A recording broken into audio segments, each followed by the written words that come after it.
Take two. I first want to use the wrong camera, the camera that doesn't have sound. So I'm redoing this now.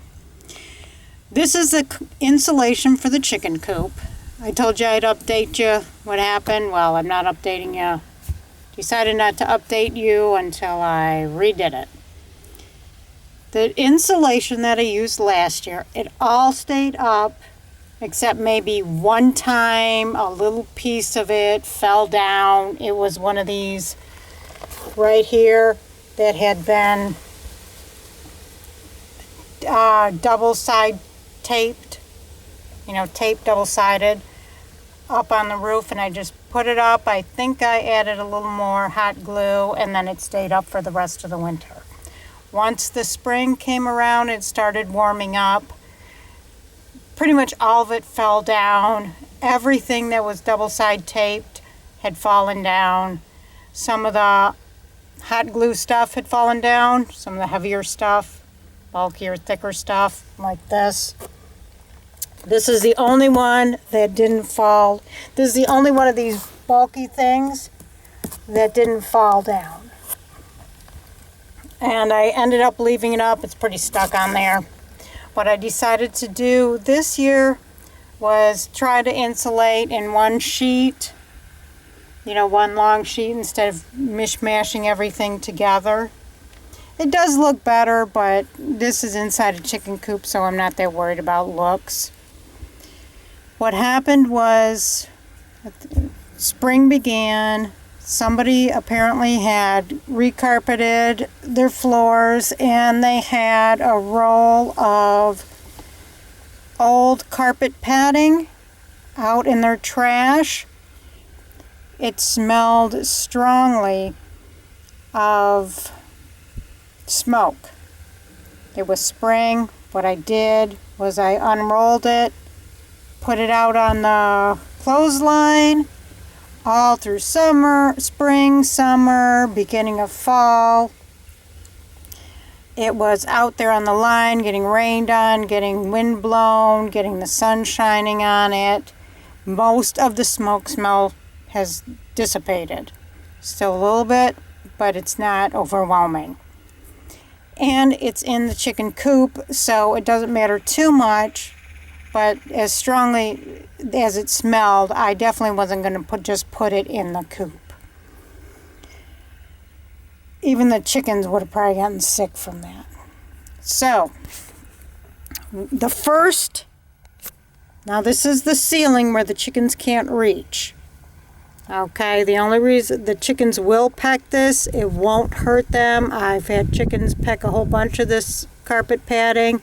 None of them have ever gotten sick or died from it. It's just really, you don't want it to. It's a waste of carpet work and carpet padding. It's not healthy for them. But it's not, if it makes them sick, I don't notice it. It's not sick enough for me to notice. Anyways, this is the first of the carpet padding that I put on. Just one sheet, hot glued up all the way across. I don't recommend doing this. There is some coming, it's a little poofed down like this, but it's not heavy. I did reinforce hot glue at the bottom to hopefully it'll stay up. It's, like I said, it's not heavy, it's not thick, it's carpet padding, so it's thin. So you see how thin that is? Maybe a quarter of an inch. And so that's that. The middle part, I decided not to carpet. I was gonna pad that, but I decided not to. Maybe next year. We'll see how the temperature is in here. Now this was the second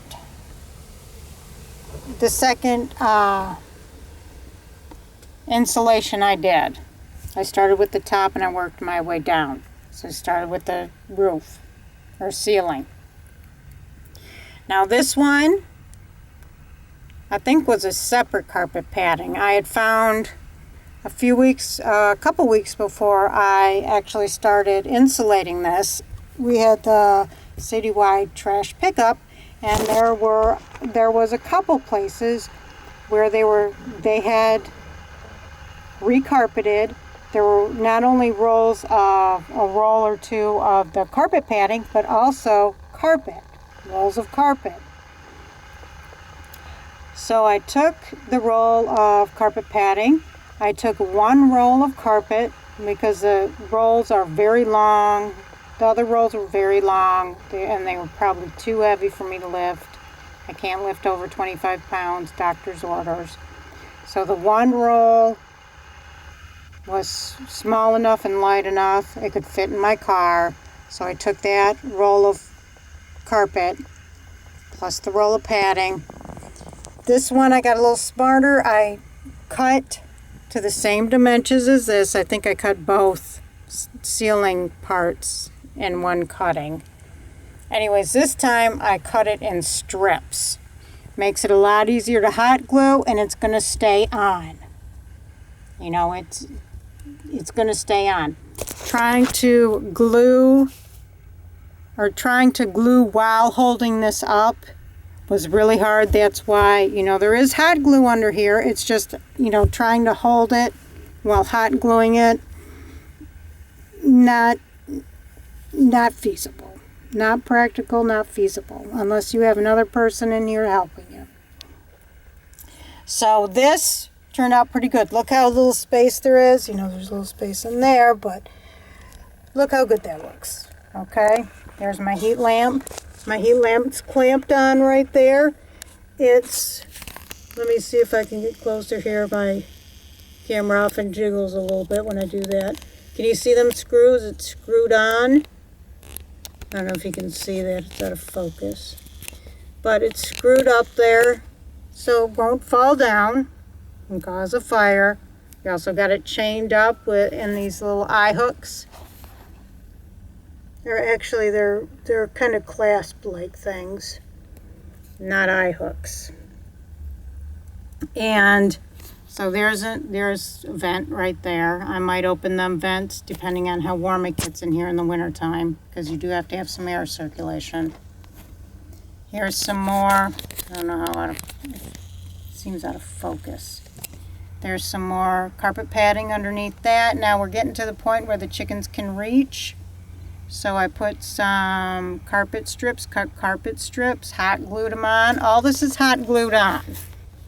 Okay, and you want to make these strips short enough to where the hot glue will hold, small enough to where they're not too heavy for the hot glue to hold.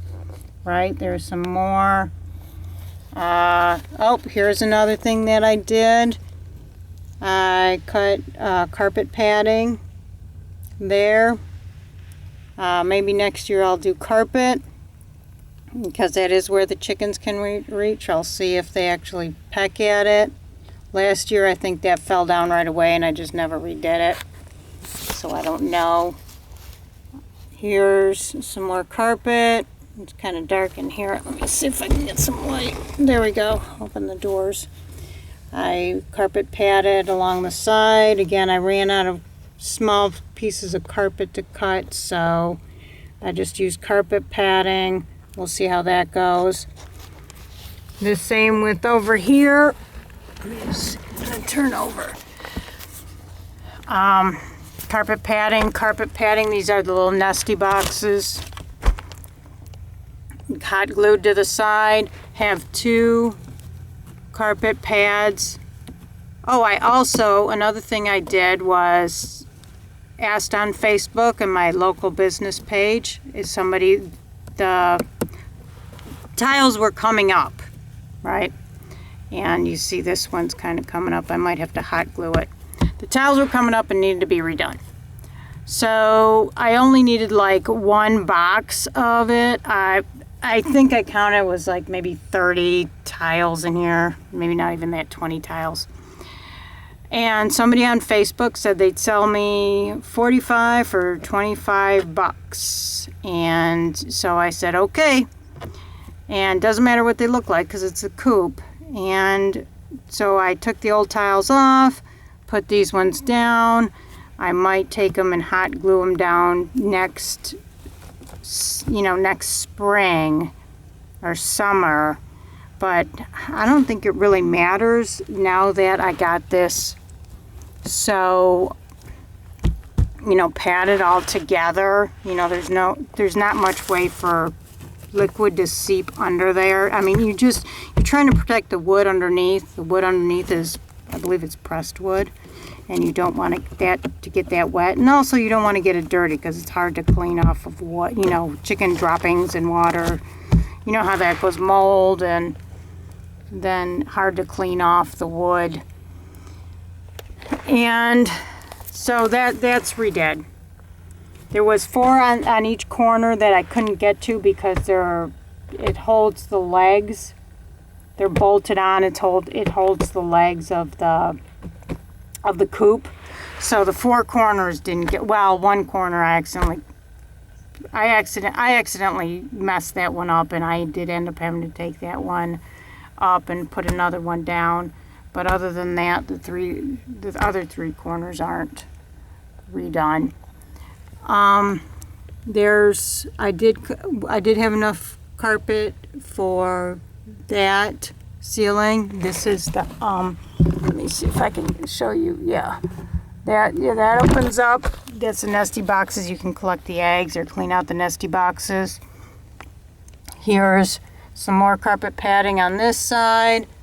Carpet padding around the door.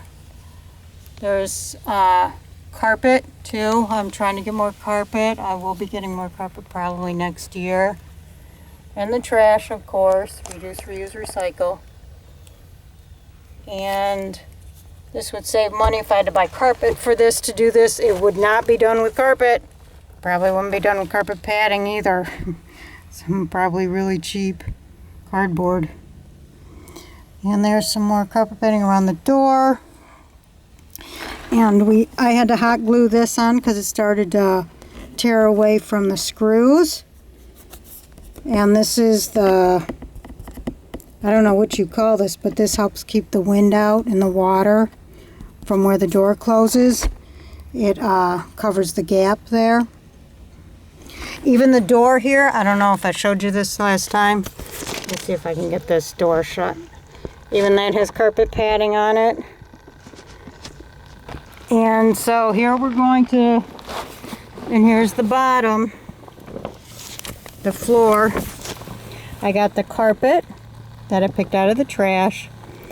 These water-resistant bags and waterproof bags from rock salt and birdseed. I put that under there so any water that wouldn't seep through underneath to the carpet padding. 2 layers of carpet padding cut pretty much to the size of the floor.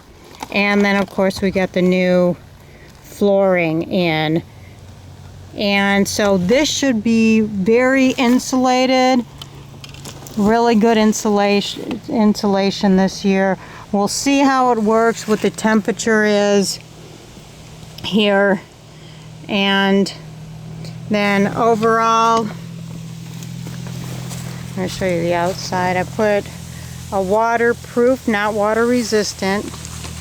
I bought 2 waterproof tarps because I couldn't get one long enough, just one single one long enough that was affordable. So I bought 2 and zip tied them together to cover overall to keep the wood from rotting. And there's shaker shingles that would come undone very easily, so this helps protect it just a little bit more and just give it a little bit more insulation. If you notice, this has this type of thing. It'll keep the heat in there. I don't remember what you call it, but thermal or whatever. It absorbs the heat. It helps keep it warm.